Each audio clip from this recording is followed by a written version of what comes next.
এই মুসল্লিদের নারায়ে তাকবীর আল্লাহু আকবারের ধ্বনি শুনে তারা বলতো, এটাই দেশের মানুষের জনগণের স্লোগান নয়, এটা হচ্ছে জঙ্গি এবং বাংলাদেশ জামাত ইসলামের স্লোগান। এই স্লোগান মুসলমানরা দিতে পারে না। আজ এখানে যারা উপস্থিত হয়েছেন, 2024 সালের 5ই আগস্টের পর নতুন করে ছাত্র শ্রমিক জনতা ঘোষণা করেছে নারায়ে তাকবীর আল্লাহু আকবারের স্লোগান শুধুমাত্র জামাত ইসলামী আর মুসলমানদের নয়, এটা গোটা বাংলাদেশের 56,000 বর্গ মাইলের নিরাপত্তা এবং গ্যারান্টির স্লোগান। আউযু বিল্লাহি মিনাশ শাইতানির রাজীম। বিসমিল্লাহির রহমানির রহিম। নাসরুম মিনাল্লাহি ওয়া ফাতহুন করিব ওয়া বাশশিরিল মুমিনিন ফাল্লাহু খায়রুল হাফিজিন। সাদাকাল্লাহুল আযীম ওয়া সাদাকা রাসূলুহুন নবিয়ুল কারীম ওয়া নাহনু আলা যালিকা মিনাশ শাহিদিন আশ শাকিরিন। আসসালামু আলাইকুম ওয়া রাহমাতুল্লাহি ওয়া বারাকাতুহু। এই হচ্ছে সেই পল্টন। 2006 সালের 28শে অক্টোবর এই পল্টনের এখন থেকে মাত্র কয়েক গজ দূরে আমাদের প্রিয় ভাই শহীদ মুজাহিদকে পিটিয়ে গুলি করে তাকে হত্যা করা হয়েছে। এটা হচ্ছে সেই পল্টন, যেই পল্টন এখান থেকে মাত্র কিছু কয়েক হাত দূরে প্রীতম হোটেলের সামনে আমাদের প্রিয় ভাই হাফেজ শিপনকে পিটিয়ে হত্যা করার পর যখন সে শুধু এই কথাটুকু বলেছিল যে ভাই আমাকে আঘাত করেন কিন্তু আমার মুখটা ঠিক রাখেন, আমার নাক মুখে আপনারা আঘাত করেন না, তখন তারা জিজ্ঞেস করেছিল কেন, কি হয়েছে? তখন সে বলেছিল আমার এই বুকে মহাগ্রন্থ আল কোরআন এবং এই মুখে আমি মহাগ্রন্থ আল কোরআনের 30 পারা কোরআনের একজন হাফেজ। নির্মমতা এবং ভয়াবহতা কতটা নির্মম হলে, কতটা হায়ানার হলে, কতটা পৈশাচিক হলে সেই সময়ের আওয়ামী, ছাত্রলীগ, যুবলীগ, স্বেচ্ছাসেবক লীগের লগি বৈঠাদারী সন্ত্রাসীরা কোরআনে হাফেজ এই কথা শোনার সাথে সাথে প্রায় মৃত্যু মুখে পতিত আমাদের সেই শহীদ হাফেজ শিপনের মুখে শুধু তারা আঘাতই করে নাই, একটা একটা করে তার মুখের সব দাঁতগুলো ভেঙে দিয়ে শেষ পর্যন্ত তাকে শহীদ করেছিল। এটা সেই পল্টন, এটা সেই পল্টন যেই পল্টনে বিগত 15 বছর এখানে আমাদেরকে গুলি, টিয়ারসেল, বারুদের গন্ধ নিয়ে বসবাস করতে হয়েছে। এটা সেই পল্টন যেই পল্টনে জাতীয় মসজিদ বাইতুল মোকাররমকে একটা অঘোষিত ফিলিস্তিন হিসাবে এটাকে টার্গেট করে প্রত্যেকটি জুমার আগের দিন এবং পরের দিন পুলিশ বাহিনী, গোয়েন্দা সংস্থা, ছাত্রলীগ, যুবলীগের কতিপয় তৎকালীন সন্ত্রাসীদেরকে দিয়ে এমনভাবে ঘেরাও করে রাখা হতো, মনে হতো যে এখানে আজকে যুদ্ধ ঘোষণা করা হয়েছে। আমাদের জাতীয় মসজিদ বাইতুল মোকাররমের অঞ্চলটাকে বিগত 15 বছর এটাকে একটা মিনি ফিলিস্তিন হিসাবে তারা টার্গেট করে চিহ্নিত এলাকা হিসাবে এটাকে তারা চিহ্নিত করেছিল। প্রত্যেকটা জুমার দিন মুসল্লিরা যখন নারায়ে তাকবীর আল্লাহু আকবারের স্লোগান দিয়ে এখান থেকে বেরিয়ে পড়তো, আপনাদের প্রত্যেকের ভালো করে মনে থাকার কথা, তৎকালীন পুলিশের কতিপয় সদস্যদের অফিসার নামে খ্যাত কুখ্যাত দুর্বৃত্তরা সরকারের পোশাক এবং বন্দুক হাতে নিয়ে এই মুসল্লিদের নারায়ে তাকবীর আল্লাহু আকবারের ধ্বনি শুনে তারা বলতো, এটাই দেশের মানুষের জনগণের স্লোগান নয়, এটা হচ্ছে জঙ্গি এবং বাংলাদেশ জামাত ইসলামের স্লোগান। এই স্লোগান মুসলমানরা দিতে পারে না। আজ এখানে যারা উপস্থিত হয়েছেন, 2024 সালের 5ই আগস্টের পর নতুন করে ছাত্র শ্রমিক জনতা ঘোষণা করেছে নারায়ে তাকবীর আল্লাহু আকবারের স্লোগান শুধুমাত্র জামাত ইসলামী আর মুসলমানদের নয়, এটা গোটা বাংলাদেশের 56,000 বর্গ মাইলের নিরাপত্তা এবং গ্যারান্টির স্লোগান। কারণ রৌমারী সীমান্তে প্রতিবেশী রাষ্ট্রের তৎকালীন আমাদের বিডিআর বাহিনীর উপরে যারা হামলা পরিচালনা করেছিল, বিএসএফ এর সদস্যরা, বিডিআর এর তৎকালীন সদস্যবৃন্দ, আমাদের সেই অঞ্চলের জনগণ, দেশপ্রেমিক মানুষ সেই বিএসএফ এর ষড়যন্ত্র এবং তাদের হামলা আক্রমণকে মোকাবেলা করার জন্য নারায়ে তাকবীর আল্লাহু আকবারের স্লোগান দিয়ে তাদেরকে শুধু পরাস্তই করে নাই, তাদের কাছে বার্তা পৌঁছে দিয়েছিল এই বাংলাদেশের 1 ইঞ্চি মাটি তো দূরের কথা, একজন মানুষকে নিয়ে সিনেমা খেললে নারায়ে তাকবীর আল্লাহু আকবারের স্লোগান তোমাদের গোটা ভারতের সমস্ত অস্ত্রকে মোকাবেলা করতে সক্ষম।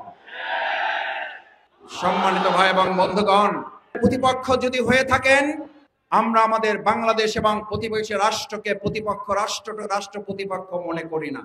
কিন্তু দুর্ভাগ্য হচ্ছে সেই সময় কতিপয় পুলিশের সদস্য এবং দোসরদের দ্বারা এই বাংলাদেশ এবং ভারত পরস্পর মুখোমুখি করে একটা প্রতিপক্ষ রাষ্ট্রকে পরিণত করা হয়েছে। এটার জন্য আওয়ামী লীগ যেমন দায়ী, তার জন্য আওয়ামী লীগকে যারা প্রতিবেশী রাষ্ট্র থেকে লালন পালন করেছেন তার সবচেয়ে বড় প্রমাণ হচ্ছে গোটা পৃথিবী যখন খুনি হাসিনাকে ফ্যাসিস্ট এবং তাকে গণহত্যাকারী চিহ্নিত করেছে, আন্তর্জাতিক আদালত থেকে তার নামে যখন গ্রেপ্তারি পরোয়ানা জারি করা হয়েছে, এই গ্রেপ্তারি পরোয়ানা জারি করে একজন খুনিকে ওই রাষ্ট্র যখন আশ্রয় দেয়, তখন একথা আবার নতুন করে প্রমাণিত হয় বাংলাদেশ এবং ভারত যতটা বন্ধুত্বের সম্পর্ক, তারা এই রাষ্ট্রের একটা দলের সাথে সম্পর্ক করে এদেশের জনগণ থেকে বিচ্ছিন্ন হয়ে জনগণের প্রতিপক্ষে তারা পরিণত হয়েছে।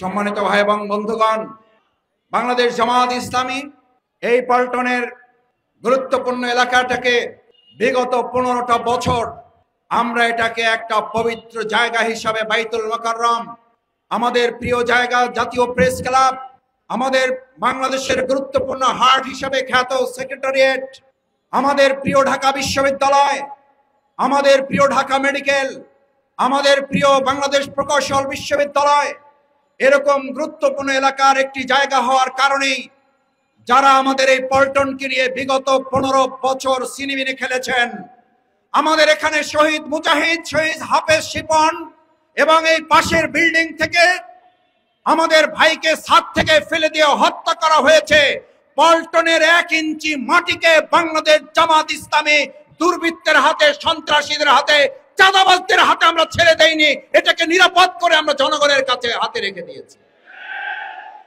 আজ এই পল্টন, ঢাকার রাজধানী হচ্ছে পল্টন।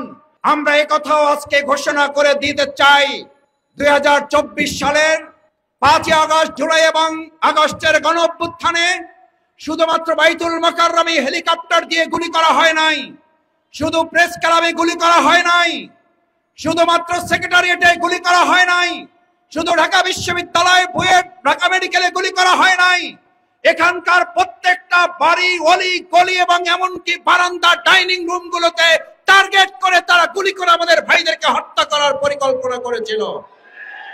আর সেইখানেই এই পল্টনের মতো জায়গা থেকেই বাংলাদেশ জামাত ইসলামী ছাত্র জনতাকে সাথে করে নিয়ে এই মৎস্য ভবন থেকেই আজকের এই নেতৃত্ব স্লোগান তুলে সেদিন শাহবাগের চত্বরে গিয়ে প্রথম বাংলাদেশ জামাত ইসলামীর নেতৃত্বে শাহবাগে সেদিন ছাত্র জনতাকে সাথে নিয়ে আমরা নতুন স্বাধীনতা যোদ্ধার ঘোষণা করেছিলাম। বাংলাদেশ সেনাবাহিনী সেদিন আমাদের গুলি করবে নাকি বুকে টেনে নেবে এটা আমাদের জানা ছিল না, কিন্তু আমাদের ভাইয়েরা সাহস, হিম্মত, বলিষ্ঠতা নিয়ে মৎস্য ভবন থেকে প্রথম মিছিল নিয়ে শাহবাগকে আমরা স্বাধীন ঘোষণা করে গোটা বাংলাদেশের জন্য আমরা বিজয় উৎসব পালন করেছি।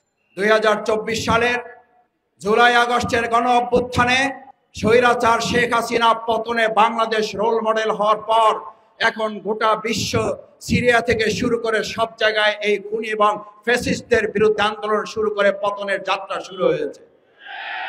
আজকে একটা কথা গোটা বিশ্ববাসীর কাছে বাংলাদেশ জানিয়ে দিতে চাই, এই বাংলাদেশের রাজধানী ঢাকা, ঢাকার রাজধানী এই পল্টন থেকে আমরা খুনি, ফ্যাসিস্ট, চাঁদাবাজ, সন্ত্রাসী, ব্যাংক ডাকাতি, শেয়ার বাজার লুটকারী খুনি হাসিনার পতনে যেমন রোল মডেল, গোটা বিশ্বের মধ্যে আগামী দিনে বাংলাদেশও ইনসাফ ভিত্তিক, উই ওয়ান্ট জাস্টিসের বাংলাদেশ গড়ে তোলার জন্য আমরা রোল মডেল হয়ে থাকবো ইনশাআল্লাহ।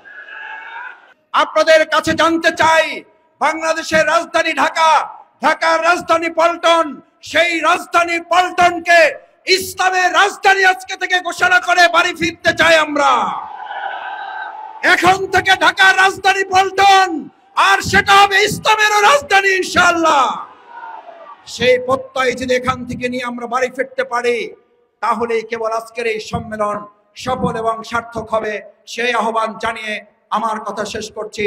আসসালামু আলাইকুম ওয়া রাহমাতুল্লাহি ওয়া বারাকাতুহু।